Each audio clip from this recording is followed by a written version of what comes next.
All right, everyone. John McCain finally kicked off yesterday evening. Now you're being showered with nonstop propaganda about how wonderful he was. This happens usually when someone dies, like in polite company for people who, they have to go through the FCC or whatever. They have to pretend to give a shit about the person. It's like I see so many people being so inauthentic. This even touches on like the creator community. I'm talking about people I actually like and watch. They're like, well, now he's dead, or he when he was dying, so I'm not going to speak ill of him right now. We can criticize him all the time, but let's give the family some space. It's like, no, no, why would I want to do that? This is the perfect time to talk about all the evil things that he did.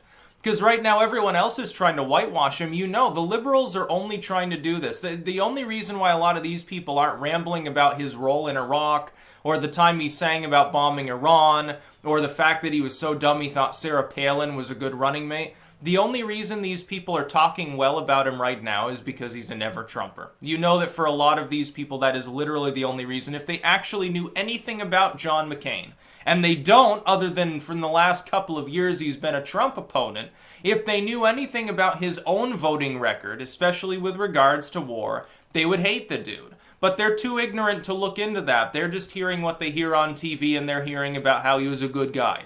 Because the people on TV, the propagandist legacy media, is not going to come out in the wake of McCain dying. They don't want the pushback, the blowback, from pointing out the fact, hey, he was instrumental in making sure that we invaded Iraq and wasted years and trillions of dollars and messed up the whole Middle East. He was instrumental in being one of the main leading Republican voices in favor of ousting Gaddafi, turning Libya into the cesspit of violence and terrorism that it is today. He was one of the main architects in the Obama era, ironically enough, both the drone program causing instability all over the Middle East and arms sales to groups that we would otherwise consider terrorists.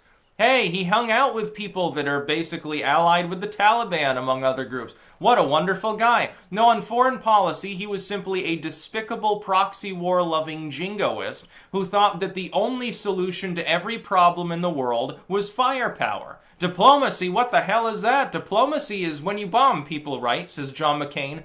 And all the time, he hid like a shield behind the fact that he had been a prisoner of war. Well, how dare you question me, wonderful John McCain? I was in a prison camp once many decades ago, so I know what I'm talking about. No, he didn't. That's just a fucking excuse for his jingoism. People shouldn't be shielded from the repercussions of their stupid proposals. He should have been considered like a court jester because his proposals were so dumb.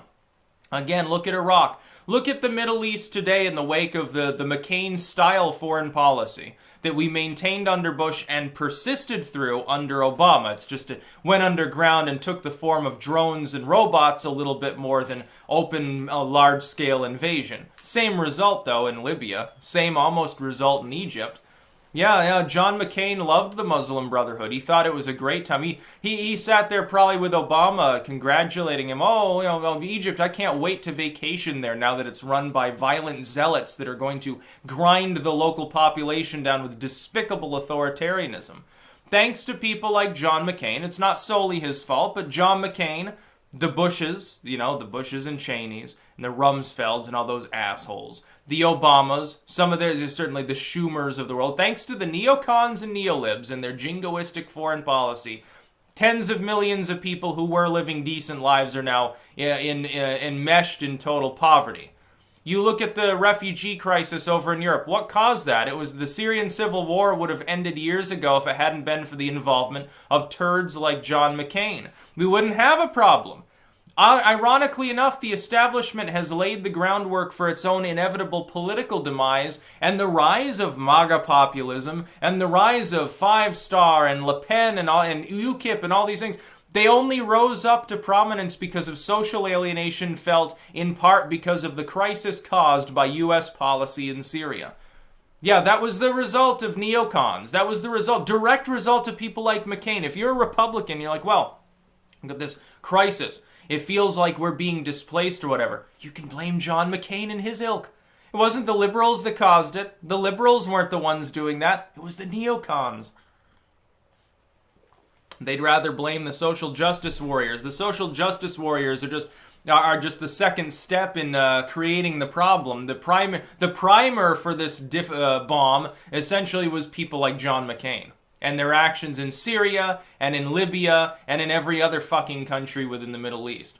So yeah, I'm supposed to sit here and pretend to be sad, and I'm supposed to come out with a video and say, well, now that he's dead, let's take a few days. I'm not going to criticize him, let the family grieve and stuff. Okay, family aside, they're not John McCain. Have a wonderful time. I'm not joining you in grieving. Again, like I said, there are two things to give McCain credit for. He created Meghan McCain. That's lovely, very artistic and lovely looking. And then he was a hard worker. I mean, he was working at having people killed, though, so that's not really that big a thing. He's like, well, I was shot down over Vietnam back in, what was it, like the late 60s or something. I spent 5 years in a prison camp. You have no choice but to launch off into this war because I say it's a good idea. And his presidential campaign was a joke. Look, again, if you didn't like the Obama era, again, you can blame the McCains in part. They thought that not changing it all and having a very Bush-like warmongering old candidate was a good idea when you were going up against someone who's, fucking 40 years old and obviously a lot more hip to Gen X and millennial lingo like Barack Obama. You thought that was a good strategy. And he was so smart, he put Sarah Palin in there. Yeah, our first female vice president is going to be a moose hunter. What a wonderful idea. Now, I ended up voting for Obama because he was such a shitty candidate. I learned my lesson, voted for Ron Paul the next time around, but, what the fuck was I supposed to do? John McCain. Oh, yeah, I think he would be a wonderful president. Let's have 4 more years of Bush foreign policy. Everyone who was under 50 was hoping that Obama wouldn't follow in his footsteps. Of course, John McCain ended up being a buddy of his and reaming Trump every single day during the last election. It's like 3 years of nonstop John McCain basically being a Democrat. They had a poll the other day where his approval among Republicans is like, 50% or something. His approval among Democrats was higher. It was like 60-40 in favor of John McCain. I wonder why.